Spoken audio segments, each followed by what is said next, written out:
আচ্ছা আমরা তো জেনেই গেলাম যে শুভ কাছে পিঠেই কোথাও আছে, তাহলে চলো আমরা ওকে নিয়ে আসি ওখান থেকে। আমরাও যাব। চলো। আমরা না গেলে শুভর আশাটাকে আটকাবো কি করে?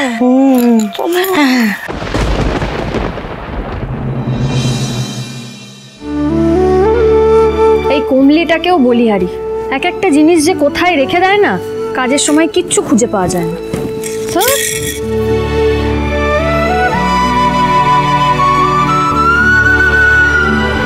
শুভ শুভ বলছিলাম যে তুমি এসব কথা পরে বলবে, আগে ওখানে বসো। এসো বসো। কোথায় লেগেছিল জানো তোমার হাতে? আগে ওষুধটা লাগিয়ে দিই, না হলে ইনফেকশন হয়ে যাবে। তাও দেখি।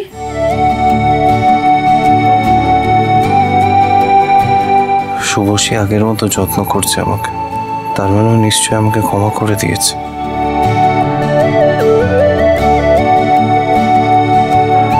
শুভ, একটা কথা তো মানতেই হবে, আমরা যদি একসঙ্গে থাকি অ্যাজ এ টিম, আমাদেরকে কেউ কোনোদিনও হারাতে পারবে না। ভাগ্যিস আজ ঠিক সময় পৌঁছে গেছিলাম, এই গুন্ডাগুলো যখন তখন তোমার উপর অ্যাটাক করতো। ঠিকই বলেছো আদি, আজকে তুমি না থাকলে আমি কোনোভাবেই রায়না আর সানির বিয়েটা ঠিকঠাকভাবে দিতে পারতাম না। তুমি আমাকে যে সাহায্য করলে তার জন্য তোমায় ধন্যবাদ। ধন্যবাদ? শুভ, তুমি বিপদে পড়তে পারো আমি সেটা জানার পরও আমি তোমাকে বাঁচাতে আসবো না? তুমি আমাকে ধন্যবাদ জানাবে এর জন্য? শুভ, আমি তোমায় বলেছিলাম না আমি সবসময় তোমায় প্রোটেক্ট করবো, সবসময় তোমার পাশে থাকবো। I really love you Shubho. Please চলো না, বাড়ি ফিরে চলো। দেখো এখন তোমার একটা সেফ জায়গায় থাকার দরকার, নাহলে ওই গুরুদেবের গুন্ডারা যখনই ইচ্ছা আবার এখানে অ্যাটাক করতে পারে। প্লিজ শুভ, চলো না, বাড়ি চলো।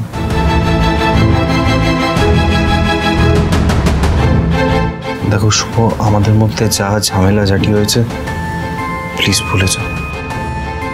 দেখো অ্যাটলিস্ট আমাদের মেয়ের জন্য তো তোমাকে এখন সাবধানে থাকতে হবে।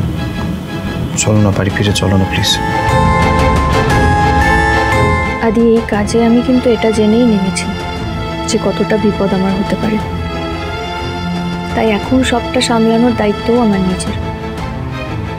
বরং আমি তোমাকে বলবো, আমার জন্য শুধু শুধু তুমি এসবের মধ্যে নিজেকে জড়িও না। আর তাছাড়া তুমি যেই পরিবারে আমাকে ফিরে যেতে বলছো, সেই পরিবারের মানুষগুলো আমাকে কোনোদিনও ভরসা করতে পারে না।